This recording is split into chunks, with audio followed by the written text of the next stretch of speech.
These are some things that I've never admitted to my parents. I had this best friend growing up who was a girl. My mom didn't know. She thought we were just best friends, but we low-key kind of like had a thing. Like kind of, not really, but kind of. And I'm not talking about like the girl that I actually ended up dating. No, I'm talking about like the other girl. My mom would know. Next, you know that episode of SpongeBob when Sandy would absolutely go insane when she got woken up out of her hibernation? That's how my mom was if you woke her up before 12 p.m. So sometimes what I would do was I would literally just stay in my room and not go to school and just literally just stay the fuck home and just be super quiet until she finally left for work a couple of hours after she woke up. You know what? I was able to get away with it. Okay, so my mom actually knows this one because I've told her in the more recent years. But when I was younger, on my birthday, she would always get me chocolate cakes. And, you know, I'm not the biggest fan of chocolate cake. I like cake. I like chocolate, but chocolate cake usually isn't my favorite, you know? But she would always get it for my birthday, and I would pretend like I'd like it just to make her happy because I knew it was her favorite. She also recently just found out about this one, but when I was younger, we used to have this little like step stool that you would put next to like the fucking couch or whatever. And basically my room was all the way across the fucking house from the bathroom, but I would have to walk down the fucking dark ass hall in the morning to go find my fucking bathroom because my mom was a vampire. So what I would do, instead of having to like go in the dark, I would just pee under the little like step stool or whatever the fuck it was called. I did that for months, and I honestly don't know how they didn't catch on to it or how they didn't smell it. Maybe they did, I don't know. I remember my mom's boyfriend at the time, he caught me, but I guess he didn't tell my mom because when I finally did tell my mom, she was really surprised. I also remember there's a few times when I was really little. You know how like when we get really little, we get curious with our bodies. Let's just say my pillow was my victim, and I got caught a few times. I was really little, y'all. I told my mom that I peed the bed, and this happened quite a few times. But in reality, y'all know what I was doing. Now, I grew up with my mom for the most part, but sometimes, you know, I would go over to my dad's house a lot too, and I had another little brother that lived over there, and what I would do, me and my sister, we would like dress him up and like girl clothes and like makeup and stuff like that behind their backs. They didn't know because they didn't like that. Like they had gotten mad at us one time for doing it and like told us not to do it again, but I'm pretty sure we still did it anyways. So my mom don't play about her Coca-Cola. Pause. And I remember like she would buy us our own sodas. Like I would usually get Dr. Pepper, my little brother would get Fanta, but you know what, when we would run out, obviously like sometimes we would sip on a little Coke. You know, my mom had no problem with that for the most part, as long as it wasn't the last one. The last one was always hers, but you know, sometimes the last one would end up going missing and she would cuss us out, and I would always blame it on my brother, but half the time it was definitely me. Like when it came to me and my brother, I usually never got away with anything, even though he was usually the culprit. Almost always. But when it came to those Cokes, because my little brother was a little fat ass who just snacked all the fucking time, my mom always believed me on that one, so that's cool. And here's the final look. I'm an alcoholic. I'm in recovery. I'm also an addict. I'm in recovery. I've been sober for a little over 4 years. Let's get ready for the day while I tell you guys another story that is one of the reasons I decided to get sober. So this story came back to me the other night and I just had to share it with you guys. I want to preface, this isn't really some extravagant story, but there's one thing I did during this night, or a couple things I guess, that was so like bizarre. Let's get into it. I'm in college. I want to say it's my junior year. I still have like quite a few friends that are willing to go out with me. Remember, towards the end of my drinking, I was really struggling with getting friends to go out with me, but on this night we were all good. I had a couple friends that I was going out with, and I went over to their little apartment to pregame. Go over to their little apartment, we're pregaming, and we always had like a bottle of Svedka and we would just take a bunch of shots from it. I'm sure that I was coming off of one of my like typical week-long benders, so really quick background on that if you're new here.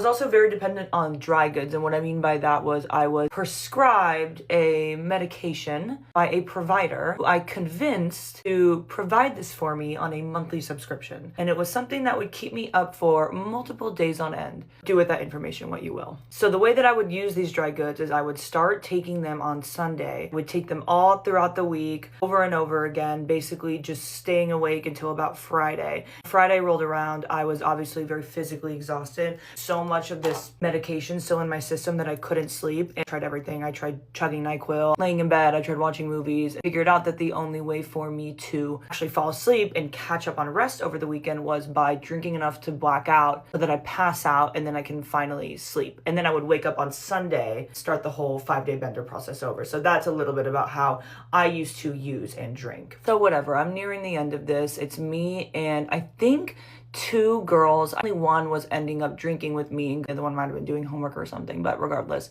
at their little apartment, we're drinking, and I can't really remember like how we ended up down the street. Don't ask me. A few doors down from their apartment. So pretty normal night so far. I'm not horribly drunk yet. We end up in this random person's front yard, invite us in. I don't remember at all what my friend was like. I don't know if she was like, let's not do it. And I was like, no, it's fine. And I had really no regard for anybody's feelings other than my own at this time. I just wanted to drink. And when I found other people who were like wanting to drink with me, especially when they were new people who didn't know my track record, I'm like, oh, new people who are inviting us in to drink. They don't know my track record, don't know that I black out all the time. In their eyes, I'm a normal drinker. It's a fresh slate. The world is my oyster. I can make it whatever I want. So I was like, no, we're going in. We go in. Retrospect is just incredibly dangerous. And luckily, it was like a household of girls who are really cool and like genuinely did just want to have a drink with us. Imagine if it was a household of somebody else. So again, I know you're probably like, well, okay, a few weird things, but this story feels normal so far. And that's because it is. And like I said, this story is not about some horrible, weird thing that happened before or after. I'm sure something horrible did happen before or after, but I just have zero recollection. I do remember something that happened once we got to their house, the strange neighbor's house. I mean, I'm telling you guys, like if there was like a robber at my door and he was trying to break in, I probably would have asked him like, oh, well, like, do you want to go out? Oh, come on in, like, we can have a drink. Like, that's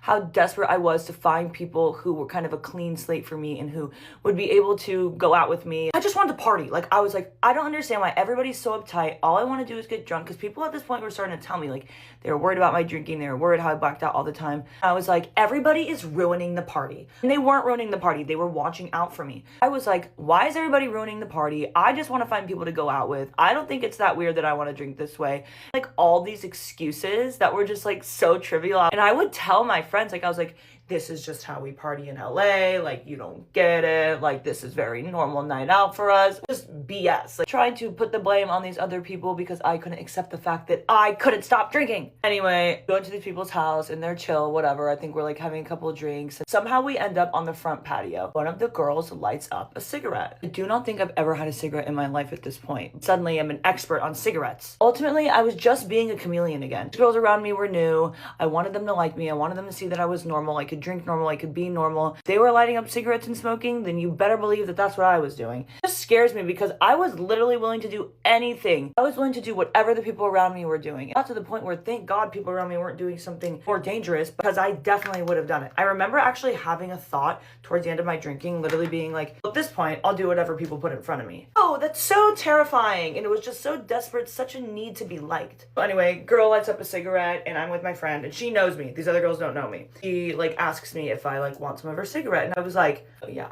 give me the cigarette. My friend looks at me and she goes, you don't smoke cigarettes. I literally look at her and I'm making her feel dumb because I just like, I'm not gonna be called out in front of new people. Don't call me out like that. Like, yeah, I do. Like, I've smoked cigarettes before.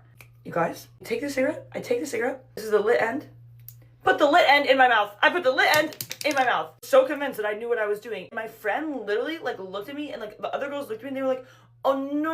Like, that's like not how you smoke a cigarette. Here I am being like, oh yeah, I'm like, I've smoked plenty of cigarettes. Like, I like smoke cigarettes all the time. Puts burnt end in her mouth. Okay, well, that is literally so freaking embarrassing. Just like acted like nothing was wrong. I was just like, oh, sorry guys, like I do that sometimes. Like flipped it around, started smoking. I have no idea what I'm doing. I'm probably coughing up a lung, being just literally so embarrassing. How pick me could I get, you guys? Like, I just wanted everybody around me to like me. Boys, girls, parents, teachers, I didn't care. I was willing to do anything. I think that that's just so indicative of this disease, how deep my like addiction runs. Beyond just the drinking, beyond just the using, this deep-seated need to be accepted and perceived by other people in a way that I think that I want to be perceived. As a result, I was doing a lot of things that weren't Jordan, because once I take the drink takes me. I get on a ride that I don't get to decide when I get off of. Alcohol decides what I do, when it's done with me, where I go, who I talk to, how I act. I literally have no control or no say over any of it. The only thing that I do have control over is that first drink. When I put that first drink in my body, it's all bets are off and I just become a slave to the substance. That's why it's so important when people ask me like, well, like, why can't you just have one? Can you just go out and have a normal night with friends? I, Jordan, am very clear that I cannot even have one. One is too many and 1,000's never enough. Once I have one, I develop this craving and I chase it into the gates of oblivion and just obliteration. I just cannot believe I put the lit end in my mouth. Like, what? Love you guys. Bye.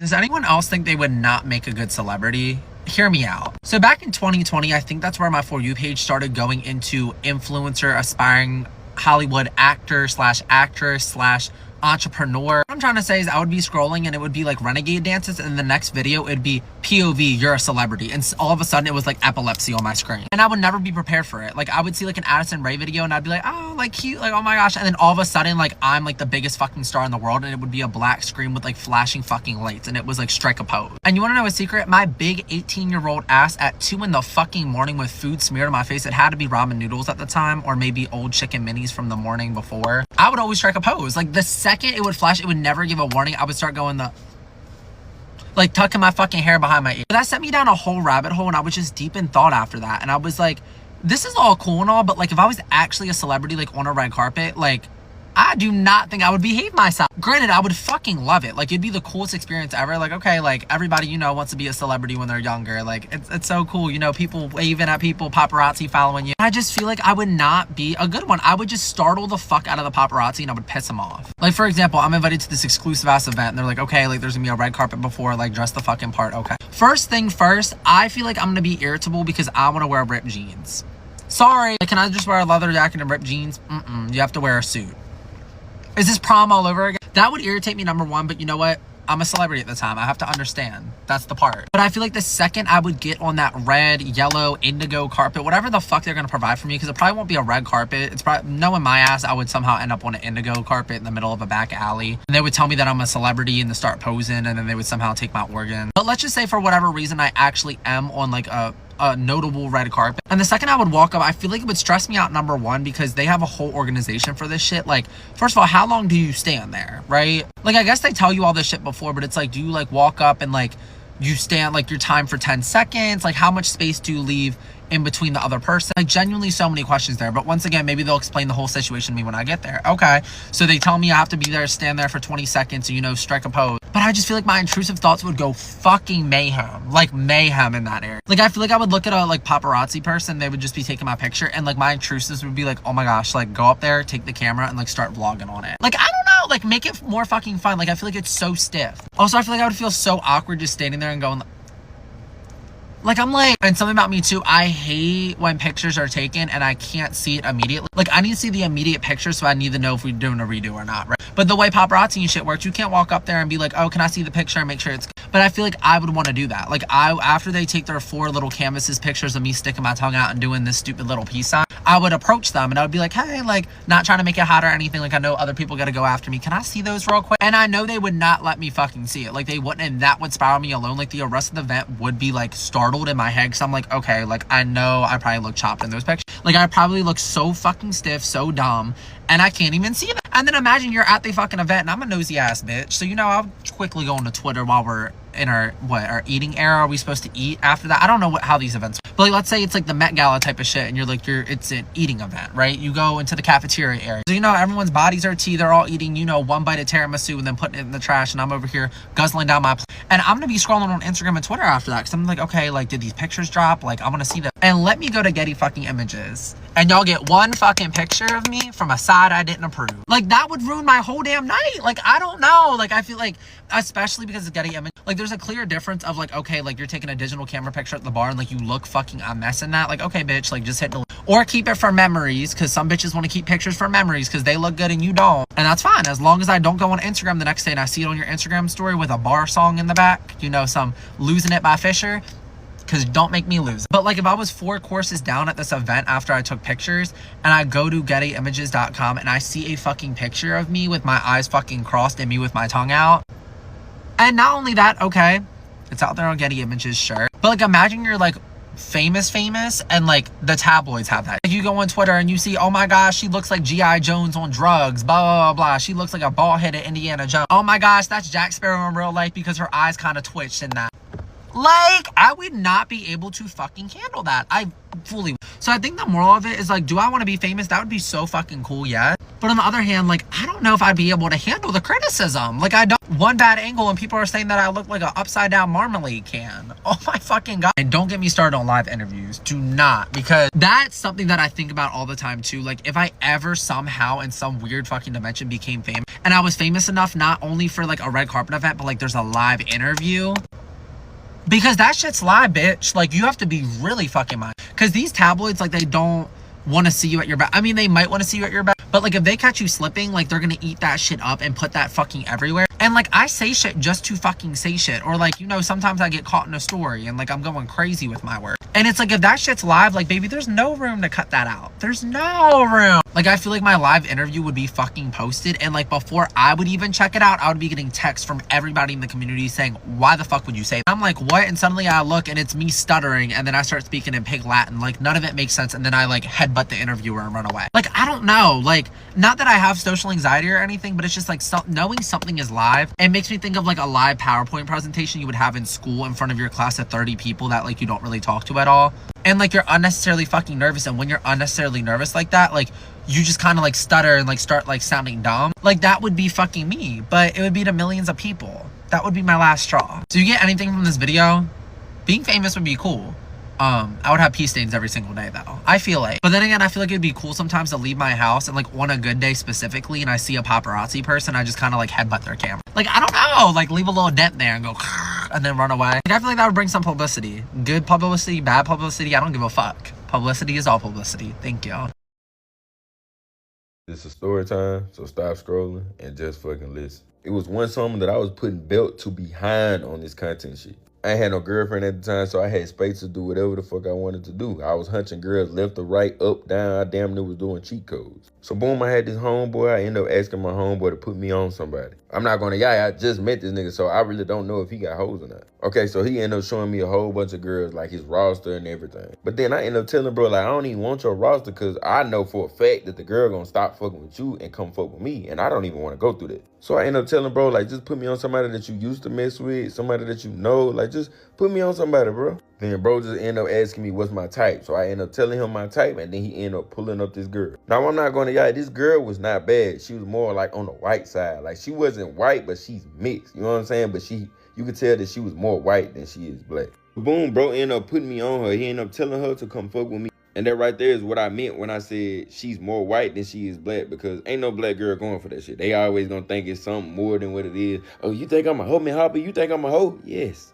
That's why you were recommended. What the fuck? All right, so boom, so me and the girl started tasting each other, and we started hitting it off actually, and she was actually cool as fuck. She had a sense of humor. She had a personality on her. Like, I was really fucking with her. Only reason I didn't date her is because I wasn't taking nobody serious at the time, because I literally just got my heart broken from the previous story time that I just told y'all. Now, at this time, I was living in Tennessee, and she was in Mississippi. So, therefore, I would have to drive 6 hours all the way from Tennessee all the way to Mississippi. Yes, I was doing the drive for that Noonie Cat. Noonie Cat is life. All right, so boom, I'm going to fast forward, and me and her started talking, and we trying to get ready to link with each other. We trying to see each other for the first time. Now, surprisingly, I didn't do this, but I usually set that motherfucking Magic School Bus off as soon as the first message hit my motherfucking message thread. Me and Shawty actually got to know each other, and then we was just asking 21 questions. Now, after the fact that we ended up finding out what days we were going to link, I ended up sending that Magic School Bus off. I sent Shawty a picture and a video of that motherfucking Magic School Bus spitting and doing jumping jacks. So boom, with all that being said, she wasn't the type of female that was going to send something back. She was that type of female that you going to have to see this motherfucker in person type shit. And shit, I don't blame you, but I need you to see that motherfucker now. I need you to know what you finna go up against. Because if I pull up and you see that motherfucker wrap around my waist 3 times and then you say that you don't want this Magic School Bus no more, I'm going to be highly pissed. So boom, I end up sending her the Magic School Bus, and she ended up replying and saying, oh my God, it's so big. I like it. It's so pretty. I'm not gonna, y'all, I never been the cocky type of dude. I always been humble, so I'm just like, man, you know, it's just average size, but appreciate it. Shawty was like, average size? Oh my God, look at the veins. You look damn near like the Incredible Hulk. All right now, bitch, your ass gassing it now. What I said to myself silently. Then after that, she ended up just saying, you know what? I'm just gonna call you Credible Hulk from here on out. And that's literally what she did. She even changed my content name to the Incredible Hulk. All right, so boom, I'm gonna fast forward. Weekend coming up that I'm supposed to be linking with her. Now, Shawty think that I'm supposed to be driving 6 hours just to come see her, but little do she know I used to live down there. Like, I got family down there, and she's not the only reason why I'm coming down there. I got other shit to do. She didn't know that, so I just let her ass feel like she was the program. No, I'm not gonna lie. Back then, I had this little method where I just put a girl in the microwave and heat her up just to see what type of time she on. You feel me? Like, I test the waters just to see what vibe we on when we linking. Like, is we fucking or is we just linking? Because if we ain't fucking, then we ain't linking. The way that I used to do that, you got to ease on into it. You got to be like, oh my God, when I see you, I can't wait to hold you. That's going to make her in her mind be like, oh, he don't just want to crush me. He want to just hold me too.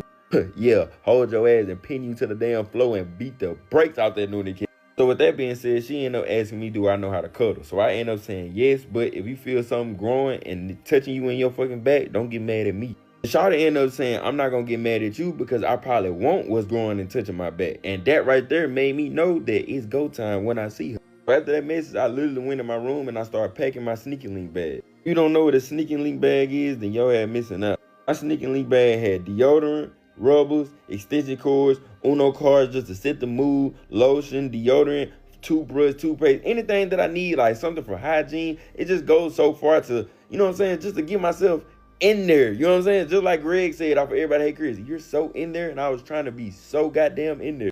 All right, so boom, I'm gonna fast forward. I drive all the way down to Mississippi, and then I finally get to my grandpa's house. I ain't no texting Shawty and telling her that I made it to Mississippi, and I ain't no asking her like when and what time are you trying to link. But boom, Shawty ended up texting me her address and ended up telling me to come whenever you ready. So I ain't want to come right away because I ain't want to seem like I was just a thirsty ass nigga, so I just waited a couple hours. So boom, I ended up texting her later on down the line, but she ain't replying. So I'm like, damn, what the fuck? They been done ghosted me already? What the fuck I done did? So I texted her once, she ain't reply. So then I texted her again, and then after that, I end up just saying, just text me whenever you ready. But this bitch ain't never text me when she was ready. I'm like, you know what? Let me just pull up to her address. So boom, I end up pulling up to her address, and then I end up seeing the dude card that she put me on. So I end up posting on my Instagram that I was in the area, and then I end up saying, I see you. Both of them niggas watched my story. So now I'm like, man, is this bitch playing with me? Like, is she still fucking with this nigga? Like, I don't give a fuck, but is you playing with a nigga? Like, what's going on? So I end up just saying, you know what? Fuck it, I'm just go fuck one of my old hoes. Like, I'm just go hit them up and see what the fuck they got going. Cause they bitch playing. And in my head, I'm like, man, why the fuck this nigga put me on somebody that he still fuck with? I told him not to do that from the jump. I ended up driving back to my grandpa's house, but as soon as I drive back to my grandpa's house, she ended up texting me and said, you can come now. And y'all don't know how fast I did a U-turn. I damn near had a fucking wreck trying to get back to her motherfucking crib. Boom, I get there, and the boy car's still outside. Walking shot the crib, she got the lights down low, she got candles lit. I walk in her room, she and that bitch watching 16 and Pregnant. Hold on, bitch. You not finna trap me. That's what I was assuming what the fuck was going on. So now I end up asking her, like, man, like, what took you so long to text me back? You know what I'm saying? What was you doing? Shadow was like, oh no, I was in the shower or whatever. I'm so sorry that I didn't text you back. I was just trying to get everything ready for when you came. Okay, so I ended up looking on the dude's story that put me on the girl, and he ended up posting his location and saying that he was somewhere else. Now, I don't think it was for me, but I just think that he was just doing it just to do. So it was me that was just paranoid. It was just a car that looked like this nigga car that I know of. All right, so boom, I get in the room, we laying down watching 16 and Pregnant. I really ain't paying that bitch no mind. I'm just rubbing on her, touching on her, just hugging her, doing everything that I said I was gonna do when I see her. So boom, then she ended up talking to me. She ended up asking me how was the drive. I ended up telling her the drive was cool, whatever, this, that, and the third. I was just ready to get off the road. Then Shawty ended up telling me that she wanted to see Incredible Hulk in person. Somebody, you would have thought that Magic School Bus had ears the way that bitch shot up to the damn roof.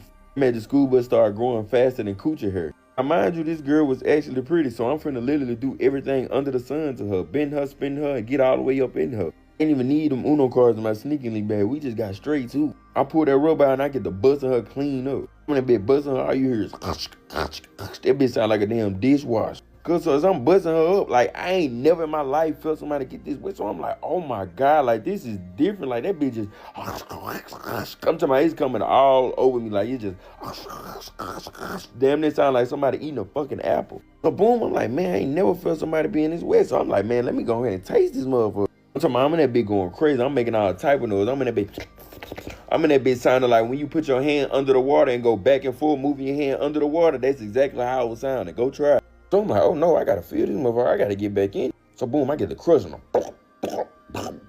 So I'm literally going crazy in that noonie cat. Like I'm punching the back of her noonie cat. I'm feeling it. Like I'm hitting on the door. Like I'm knocking on that bitch every time.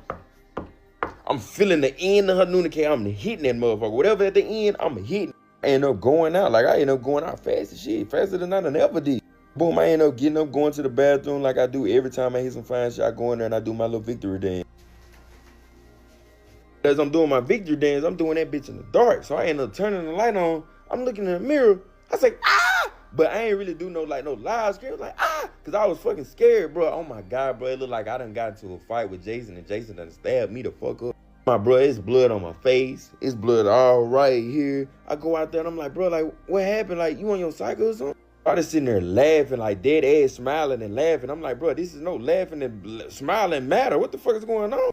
She like, I honestly don't know. I'm so sorry. But she laughing at the same time, trying to see what the fuck going on. So I went in the bathroom. I ended up typing in, like, what does it mean when if she bleeding, but it ain't her cycle? If you ever have a problem and you panicking, do not ask Google. Because Google ended up telling me that I got AIDS. Man, that bitch tripping out. Because AIDS? What the fuck do you mean? I went back in there and I confronted her about it, but I could tell that I was making her uncomfortable. So I ended up apologizing and she ended up running me some shower water. Boom, I ended up taking the shower, and then after that, she ended up telling me that she's so sorry for laughing, but she was trying to stop from crying because she was so embarrassed. All right, so boom, that was that. A couple weeks later, she ended up telling me, oh my God, my noonie cat hurt so bad. I'm like, damn, for real, you need to go get that checked out. So boom, she ended up scheduling an appointment and going to the doctor. The doctor ended up telling her that I was going too far off in that noonie cat. I done ruptured something in her noonie cat, and it's a possibility that she can't even have kids no more. And she telling me this, I'm like, damn, bro, I'm so sorry. Like, I literally apologize. But here she go with this weird ass laughing in a serious matter. Like, it's okay. I never wanted kids anyway.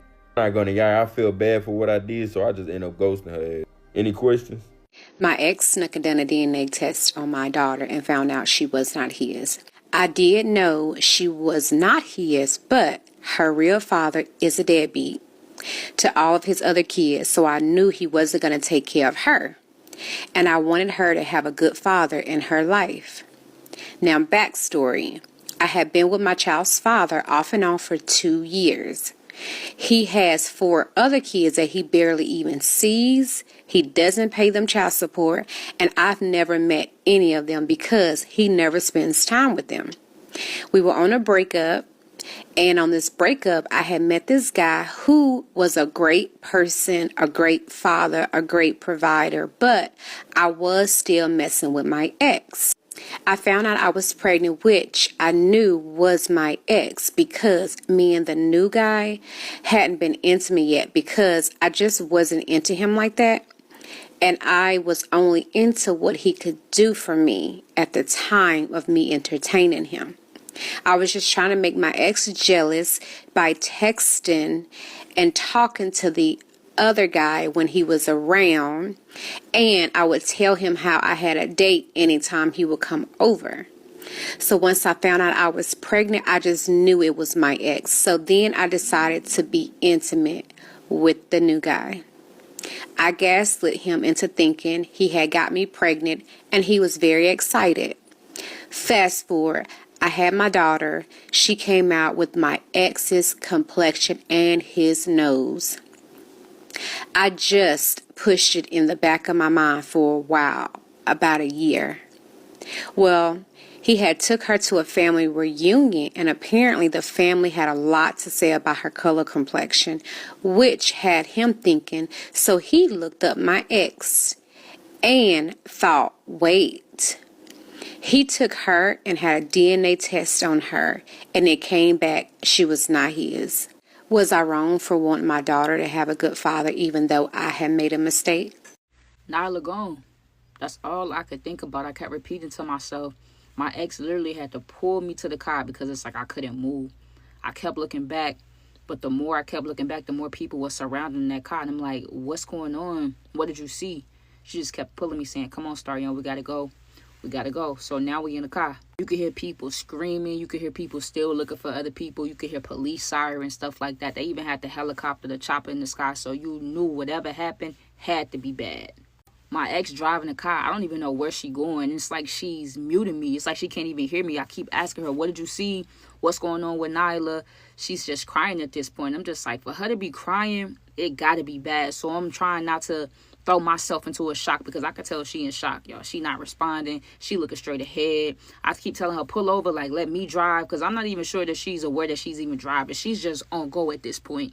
Finally, after about 5 minutes, she pulls over to like an empty parking lot, puts the car in park, and just like kind of exhales. Like, I'm like, please talk to me. You scaring me. What's going on? So she turns to me. She grabs my face. She's like, I'm so sorry. Like, I'm so sorry. I feel so bad. I feel so crazy for acting like that towards her. I'm like, bro, so like, what did you see? What's going on? Like, forget all what you talking about. It's time for you to tell me. Like, she's like, no, I don't want you to know. I don't want you. I'm so glad that you didn't see. This is bad. I don't know who would do that to her. Like, that's sick. I'm thinking, like, mind y'all, Nyla disappeared in the club for maybe like 30 minutes. But in my opinion, I'm thinking maybe she back there changing, you know, different outfits. You know how they do. So the whole time I'm thinking she back there and she good. Somebody must have did something to her, and she ended up in the trunk of somebody's car. That's crazy. I'm still feeling like I'm trying to accept the fact. Like, I'm really just trying to process it. My ex, she is not taking it well. She's, like, literally inconsolable. She's crying. She's trying to catch her breath. She keeps saying that she's sorry. I'm just not believing it, though. I'm like, nah, it got to be something else. Like, no way it's going to happen like this. Like, there's no way. I'm like, we got to go back. We got to go try to see. And she's like, no, I can't go back. I'm like, let me drive. So we swap the seats or whatever. Now I'm driving back to the club, and I'm speeding. Mind you, like, I'm in my head, but at the same time, I'm focused because it's like I'm not really believing it. So it hasn't really sent me into an entire shock just yet. So, all right, boom. I pull up back to the club or whatever, and the ambulance was just then closing their door. So I'm like, hey, what's going on? He telling everybody to get back. Like, it's very overwhelming, y'all. Like, some people, they got hit or whatever. So, you know, people crying, they looking for their people. Everybody kind of scatterbrained. Some people, like, sobering up and stuff. And so when the dancer was just, like, you know, crying, I remember her and Nyla kind of always going back and forth with each other. Like, that's kind of not a little work friend or whatever. So I'm like, yo, what happened? And she, like, basically telling me that the mysterious man got a hold to her. Like, he don't play no games. She don't understand why Nyla would even play with this man. He always gets away with everything that he do. He comes in the club. He gets certain girls to, like, work for him, do stuff for him. But when they don't move, when he say move, it always ends bad. And I'm guessing he got a hold to Nyla. So I'm just like, wow, like, so, like what happened to her? And before I could, you know, get it out of her, somebody pulled her off and was like, come on, like, let's go, we gotta go. Like, the police starting to ask questions, blah, blah, blah. So in the midst of all that, I see the ambulance about to leave out the parking lot. So I'm like, look, we got to follow the ambulance because nobody knows what's going on. And before I tweak out, before I even get before I get myself worked up to believe in the fact that she's actually gone, I need proof. Like, I'm just not going to go based off, like, what y'all saying, whatever. So I follow the ambulance, and it's such coincidence that where the ambulance was going, the hospital, that's the one that my ex worked at. So my ex knew all the people. Okay, cool. They get Nyla, they rush her back off into the room or whatever. And so my ex is talking to somebody like, yeah, we need to get back there. So, you know, one of her friends is just like, okay, yeah, cool. Like, don't worry about it. Like, I got y'all, whatever. Like, just let them leave or whatever so she won't get in trouble. Okay, cool. We're in a waiting room for probably like 10, 15 minutes, just kind of waiting around. And I'm just like, just in my head about it. My ex, she's still crying. She's like, I'm so sorry. Like, I feel crazy. I feel bad. Like, that girl didn't deserve that. Like, what? Like, this man, he needs to go down for this. Like, she need her justice. She doing all that type of talk. I ain't said a mumbling word. I'm just looking because, like, there's no way. So her friend finally was just like, okay, I'm going to walk y'all to the back or whatever. Just say that y'all, you know, her relatives, whatever the case may be. We get back there. The nurses and stuff is in there. They got her on a ventilator, all this. So she's not even able to respond or anything. But I'm like, you know, low-key, that's a good sign because at least she's not, you know, passed away, whatever the case. So the nurse was asking us like, hey, are you guys, you know, relatives? And we're like, yes. And she's like, you know, this is bad. She has broken bones. She was assaulted. She's unconscious, you know, she might have, you know, she might be in a coma, all this and all that. And I'm just like, dang, like, yeah, she's like, whatever happened to her, somebody got her, and it's just not good at all. But we're gonna do all that we can to, you know, bring her out of this, whatever like that. So I'm just like, you know, she's still alive, right? She's like, yeah, but barely. Like, she is literally barely hanging on, y'all. It was so much blood everywhere. She looked unrecognizable. Like, her face was so swole, I guess, from getting hit in it. You could tell she had, like, all type of cuts and stuff. It looked like somebody was knifing her, too. I don't really like to think about it because, you know what I'm saying, it makes me feel some type of way. But at the same time, it's just like, dang, like, how could something like that happen and nobody see nothing? Nobody knows nothing. Nobody, like, come on. I know she tried to fight or at least scream or something like that, but the nurse was just basically trying to get information. I knew a little information about her. Like, I knew her birthday or whatever. I knew her address or whatever. I remember my truck and stuff still parked over there. And so she's like, you know what? You know, just hope for the best. You know what I'm saying? Stay hopeful. We're going to take good care of her, whatever the case. I didn't even feel comfortable leaving the hospital. I'm not going to lie. I didn't want to leave her. I just felt like if the shoe was on the other foot, she would have never left me. She would have always been by my side. But my ex is telling me, like, look, we need to get some sleep. We can come back up here tomorrow. Like, I'll bring you back up here every day. She's like, you know, I work here. I'll check on her for you. Like, you just need to get some sleep. So I'm like, okay, boom. Me and my ex left. We went to her house or whatever, slept together. And it was just like, she keeps holding me, letting me know, like, everything's going to be all right. Like, just stay positive, this, and that, and that. Y'all, Nyla was in a coma for almost 3 months, literally. The more we went up there, it was only like 2 people that even came to see it. It was so crazy. It was thousands. I feel like it was thousands of people at her last dance, going away party, stuff like that. But when it came down to like people coming to see in the hospital, the nurse was like, besides you and your ex-girlfriend, there's only 2 people that kind of see her. They don't even come regularly. Like, I was up there at least 3 times a week. At least 3 times a week. So the 3 months passed. She finally comes out of the coma. Don't remember anything. Barely even remembers me. The memory loss was kind of crazy. I remember me walking in the room and her being like, looking at me, and I'm like, hey, what's up, Nyla? Like, you remember, you know who I am? And she was literally like, no, who are you? And I'm not gonna lie, y'all, that hurt my feelings. I know it's not her fault. I know things happen, but I'm like, dang, you don't even recognize me or know who I am no more. That's crazy. In a strange turn of events, y'all, my ex was really in a hospital taking care of Nyla, doing whatever that she could, even like extra stuff to make sure Nyla was good. She would FaceTime me, even though Nyla really wasn't aware of who I like. It's like it comes and goes. Sometimes she'll get on FaceTime and her eyes will light up, but sometimes she'll get on FaceTime and she'll just be like, you know, who are you? You know, this is weird, or whatever the case may be. My ex was really starting to, I don't know, I feel like care for Nyla, like have some type of love for her too, because she would always be proud of her progress or whatever. She was not gonna be able to walk again. A lot of her like pains and bruises or whatever, she was gonna be on medication for a very long time. Yeah, y'all, it was bad. I'm not gonna lie. One thing that still upsets me to this day is the guy was never caught. She never got her justice for the stuff that happened to her, anything like that. And I don't know, that's just pretty sad. I feel like she'll never be the same. When I was going through physical therapy, she started to drink a lot. She started to smoke a lot, and that didn't help her out either. She got a hold of something that she shouldn't have and kind of got addicted to that, and so forth and so on, y'all. The last time I saw Nyla, I was driving somewhere and she was on the side of town where, you know, she was on the bad side of town. I felt like she was doing things that she shouldn't have been doing, but, you know, as a grown woman, I can't tell her anything.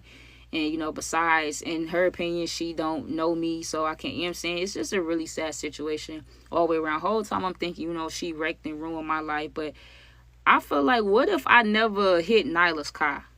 Like, would that man have still been, because I feel like, you know, he was upset, he was mad about the car, but would that have happened? Sometimes I go back and think, like, dang, I really wish that it was a different outcome. I really wish that it would have ended differently. Nyla had so many hopes and dreams and wanted to do so many different things, but I felt like if it had not been for that day that I ran into her, I felt like it was a domino effect. None of that stuff wouldn't happen. I know y'all gonna say don't blame yourself, but like that, because ultimately it was the guy that did all this crazy stuff that's always getting away with it, but I always do think about that. So that's it. Nyla is out there doing what Nyla do. Anytime I do see her or maybe run into her or come across her on social media, I do try to show her some love, help her out. But she grown. At the end of the day, there's nothing I could do. That ex, we still friends. We still cool or whatever. I do thank her for behaving and maturing like she did to be able to help Nyla as much as she could when she was in the hospital, even when she got out, bought her clothes and, you know, made sure that she was good. But it's only so much that you could do. So, Nyla, if you watching this, just know I still care about you and I hope you good. For real. My ex called me one night. It was like 3 a.m. And around that time, we were still low-key messing around with each other. So I'm just thinking like, it's just another drunk call. She got drunk. She missing me. You know what I'm saying? She about to hit my line with the rah-rah, right? So I'm not going to lie, when I seen her calling my phone, I instantly jumped up out of my sleep or whatever, and I answered the phone, you know, kind of smiling, because I'm already knowing what type of time she on. Only this time, she on the other side of the phone, and she sound like something wrong with her. So I keep asking her, like, yo, hello. She not even really speaking. I'm like, hello, can you hear me? I'm thinking maybe she didn't even mean to call me or whatever the case may be. And right when I was about to hang up and text her, she's like, Staryon, I got something to tell you.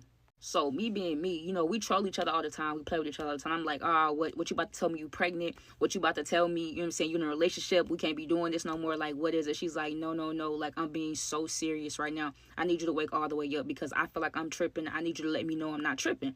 So now I know it's serious. So I'm like, bro, like, what's going on? Like, you all right? Like, do you need me to come to you? Whatever the case may be, because we share locations or whatever. So I'm like, I'll get up and come to you. She's like, no, as a matter of fact, I'm going to come to you. But I'm like, tell me what's wrong. Like, what's going on? I could hear one of her friends in the background, like, just tell her, like, just say it, whatever. So my ex is like, listen, I don't know how you're going to take this. I don't even know if I should be telling you this right now or whatever, but I think I just saw Nyla. And I'm like, wait, what you just say? She's like, I think I just saw Nyla. That really threw me for a loop, I'm not going to lie. Mind you, to give a little backstory, y'all, it's been 6 months since I've heard from Nyla, since I've seen Nyla. When they discharged her from the hospital, they released her to her sister, who said that she was going to take great care of her, everything like that. Mind you, y'all, Nyla has lost her memory. The only thing that she can really remember is back when she was younger. She does not remember that she was a dancer. She does not remember no one that she came into contact with. Honestly, it comes and goes. Like, I remember being in the hospital. Sometimes she'll look at me like she want to remember me, but then like 5 minutes later, she'll be like, who are you? She was even asking me, was I the nurse? I'm just like, bro, come on. Like, it was very bad. Like, her memory, it literally knocked her. Like, when she was in that coma, she woke up and she could barely remember anything. The only thing she could really recollect was when she was a child, her childhood, when she was like younger and things like that, right? So they discharged her from the hospital with her sister that's supposed to be, you know, taking care of her. Nyla started getting like government checks and stuff like that, because for a minute her sister was keeping in touch with me and my ex, like giving us updates and stuff like that. Then all of a sudden I hit the number, you know, asking if Nyla needed anything, you know what I'm saying, like if she was good. I was either blocked or maybe she changed her number. We still don't really know to this day. So I'm just like, that's weird, but okay. So from the time she got released from the hospital to maybe like 3 weeks after that, her sister cut all communication. We was not able to contact her or reach her through phone. Nyla they had deactivated all of Nyla's social media, and we didn't even know like any address or anything like that. So I was like, dang, that's really crazy, because I'm thinking like the sister was telling us, oh, I'm so thankful for y'all. Y'all was really looking out for my sister. Like, y'all was in there because, like, mind you, she really didn't pop up those days we was in the hospital. We was going to see Nyla 2-3 times a week. We ain't seen no sister. We ain't heard no sister, no none of that. When Nyla was cool, everything was good. She didn't even mention no sister, but that's neither here nor there, right? So fast forward 6 months later, even like I feel like every now and then me and my ex was trying to find ways to, you know, try to find Nyla, like even the address that they had on the paperwork that her sister signed, that was not their address. We was really going on a wild goose chase trying to just get an update on Nyla. Nothing. It was radio silence, right? So for my ex to be on my phone at 3 o'clock in the morning telling me that she just saw Nyla, and my ex is the type of person where she can see you one time, a million years later, she gonna remember that face. She's so good with faces. Me, not so much. Like, so she's like, you know what? I'm pretty sure I just saw her. I'm like, where? Where at? Like, I'm finna be on the way, whatever like that. She's like, I don't want you to see her like this. I'm like, bro, what you mean you want me to see her like this? Like, what is she like? What's going on? She was like, matter of fact, we about to circle back. I'm about to FaceTime you or whatever. So I'm like, oh, okay, cool. So, you know, my ex FaceTime me. She in the car with her friend driving or whatever. She in the passenger seat, and she got the FaceTime on, and they pull up to like a corner, and I'm like, you know, it's kind of dark or whatever. I'm not really seeing anything. She's like, hold on, because I just saw her right here. I'm like, you just saw her in the corner? Like, I'm kind of confused, or I'm like, maybe she was walking, like whatever the case may be. I'm not really sure what to expect. Maybe like 30 seconds later, she was like, look, there she go. And coming out of like the dark into like the street light, there Nyla was, and she was unrecognizable. The only way I recognized that it was Nyla is because she had like this tattoo. I think it said something like resilient right there on her neck. That's the only reason why I knew that was her. She looked so bad, y'all. She looked bruised. She looked hurt. Looked like she was limping. I didn't know what to say at all. My ex instantly hung up the FaceTime, called me. She was like, I'm so sorry, Starry. I didn't want you to see her like that, but I needed to know I wasn't tripping. Girl, Halloween is right around the corner. Okay, and I've been rewatching a bunch of horror movies, so I thought I would talk about some of the scariest horror movies I've ever seen in my life. Number one, I feel like we can all kind of agree on It, the original and the remake. Now, going back and rewatching the original, it's not scary, obviously, because it's so fucking old. When I watch a movie nowadays, like, I actually want to get scared, and like those old ass graphics don't scare me no more. But back in the day, that movie was one of the scariest things I'd ever seen in my life. I can't make this shit up. Like, I used to watch that movie all the time. I was so little. I don't know why I did it. I would get traumatized every time I watched it. Literally, I would not go to the bathroom or be near a drain for months and months straight because that's how much that movie fucked me up. The remake was also really fucking good too. Like, it was scary. Obviously, it looks more realistic, so that helps as well. I wasn't the biggest fan of like the monsters, some of them, but the jump scares were so good. The suspense was perfect. That was the first horror movie in like my teenage and adult years that actually fucking scared me. When Pennywise came out, that fridge, bitch, I shit myself. Number two,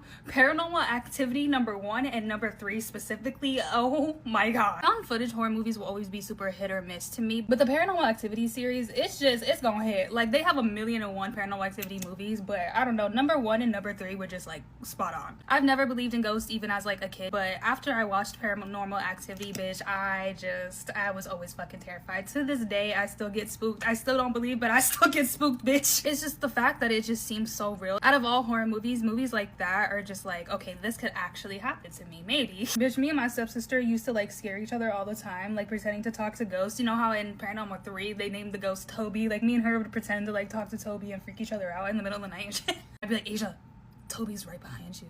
Next, this one is more of a thriller than a horror movie, but it was just still so fucking scary to me. The movie Us, okay, like I know that's not a traditional horror movie, but something about it, like there's no like scary jump scares or anything like that for the most part, but it's just like the thrill of it, the rush that I get, like the suspense, bitch, oh my god. It's just something different, something new, something fresh, something fun, but also just like terrifying because it's like, what the fuck is gonna happen next? Are they gonna jump scare me? Like, what the fuck is wrong with her voice? Like, I don't know. Honestly, any Jordan Peele movie is just like, the suspense is fucking insane. It's like, I feel like if you have good enough suspense, like, I don't need no fucking jump scares to be scared. I will say, they did rip off that one episode of Bratz, though.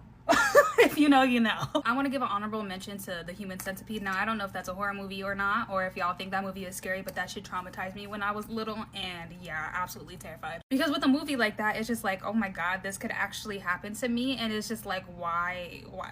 It's just like, ugh. Like top 10 fears of all time. Do you know what I mean? Especially if you're in the middle. Fuck no. That's also another movie that I used to watch religiously. I don't know why. And it would scare me every single time. Literally, I used to have nightmares. And I don't get nightmares like that. Join the live and comment LeBron James. This West African woman living in Atlanta said that her biggest regret was allowing her cousin, who came to the U.S. illegally, to stay with her and her husband while she was trying to get back on her feet. But within 2 months of her staying with them, her husband came to her talking about, oh, I want to take her as a second wife. Now, keep in mind, she was the breadwinner in the family. Meanwhile, he was driving taxis, scraping by, barely. You already know what time it is. Story time. Let's go ahead and get into it. They'd been married for 3 years when her cousin reached out asking if she could stay with them for a little while. She'd come to the U.S. illegally and needed a place to land while she figured things out.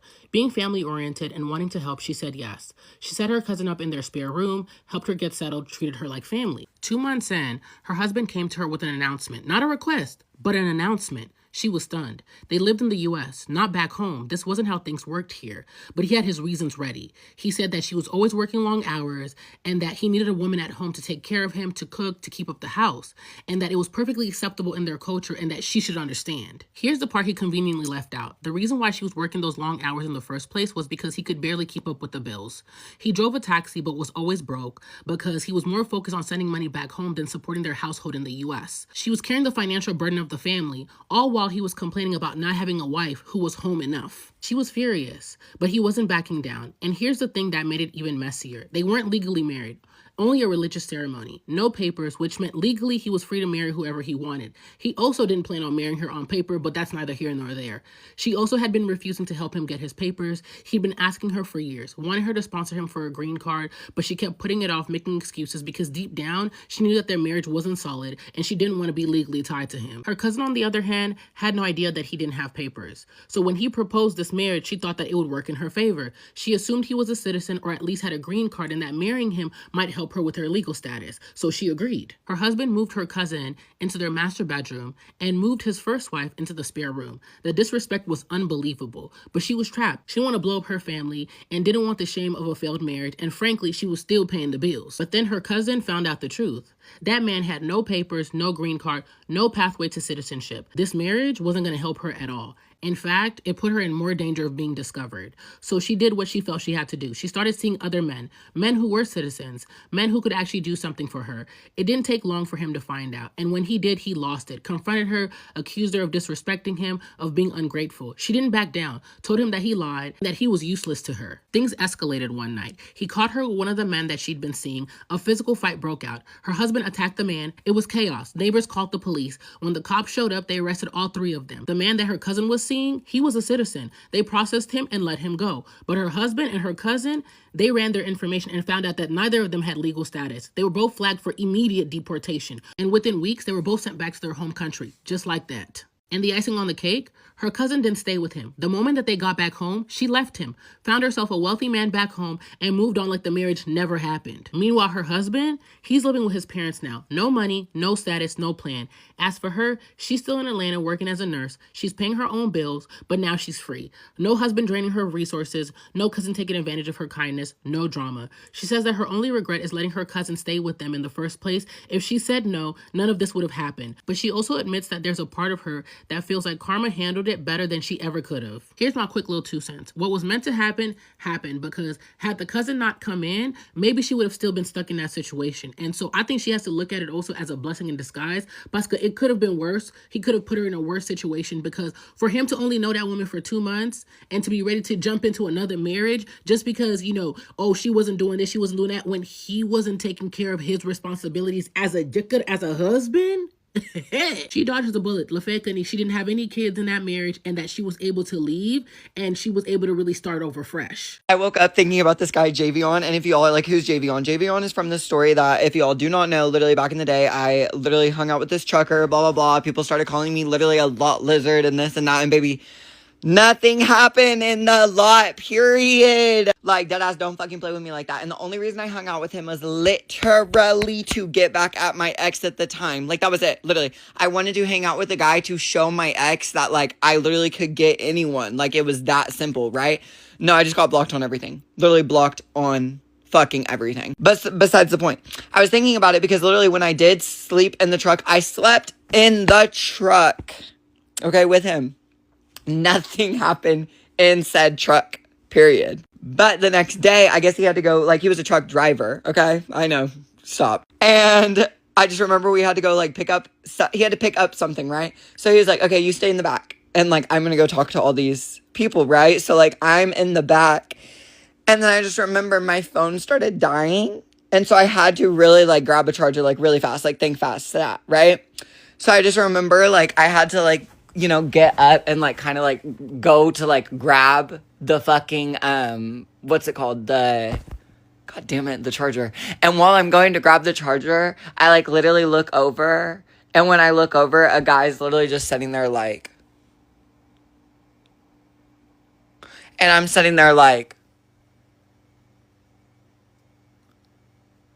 because the guy, like, trust me, the guy was talking, whatever his name is, like, I think he was, like, out, but he gave very, like, straight. Like, he was not DL. Oh my god, y'all are gonna literally try to eat me up with that DL shit. But no, I don't think he was DL. I think he literally just, like, looked straight. So this guy was like, ooh, like, what is this boy doing in here? Because I give very much like a boy. And I don't know if he said anything or anything, to be honest, but I just know that he got back in the truck, and then I went back home, and I didn't even realize that I was talking to, like, I guess, like, 7 guys on Snapchat or something like that, because they really got pissy. Like, they were really pissy. Like, one even texted me and was like, just to think, back in the day, you used to have to, like, go get people flowers and stuff like that, and now all you have to do is drive a truck and literally be a truck driver, and then you can literally just go get it in a lot. Little lot lizard.